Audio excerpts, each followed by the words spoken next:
समस्त को स्वागत। गला क्लास रे आमे दुईटा सरल रेखा आउ गोटे छेदक विषय आलोचना करथिना। तो आज आलोचना करमा आमे दुईटा समांतर सरल रेखा। तो जोड़े सरल रेखा के आमे केते बेले समांतर कहमा। जदि जोड़े सरल रेखा भितर दूरता सर्वदा समान होछि अर्थात उच्चता सर्वदा समान होछि सेते बेले आमे दुई सरल रेखा के काना कहमा समांतर सरल रेखा।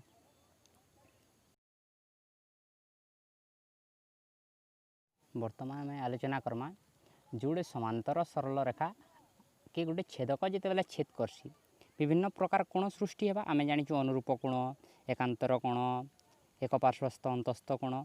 तो जिन कोण माने सृष्टि ला सेमानकर भितर काना संपर्क अछि आमे वर्तमान आलोचना करमा।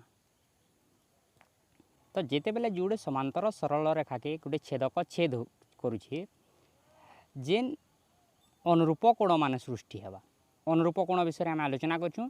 तो जेन अनुरूप कोण मान सृष्टि हेबा से अनुरूप कोण मानकर परिमाण समान हेसी। तो अनुरूप कोण मान को चिन्ह देछे, देख तमे चित्र देखिकरी जानि जीवो।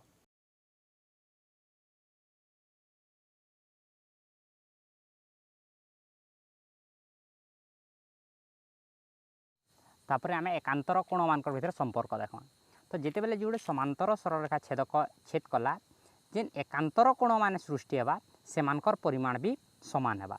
तो वर्तमान आमे देखिदमा एकांतर कोण माने काना किन किनटा जानिछु आमे। तो एकांतर कोण मान को चिन्हट कर देछे से एकांतर कोण मानकर परिमाण काना हेबा समान हेबा।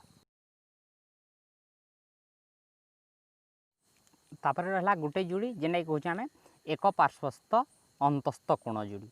तो जेते बेले आमे जोड़े एक पार्श्वस्थ अंतस्थ कोण जोड़ी किंबा एक पार्श्वस्थ बहिस्थ कोण जोड़ी नेमा। एक पार्श्वस्थ अंतस्थ जोड़ी किंबा एक पार्श्वस्थ बहिस्थ जोड़ी से माने परस्पर परिपूरक हेबे।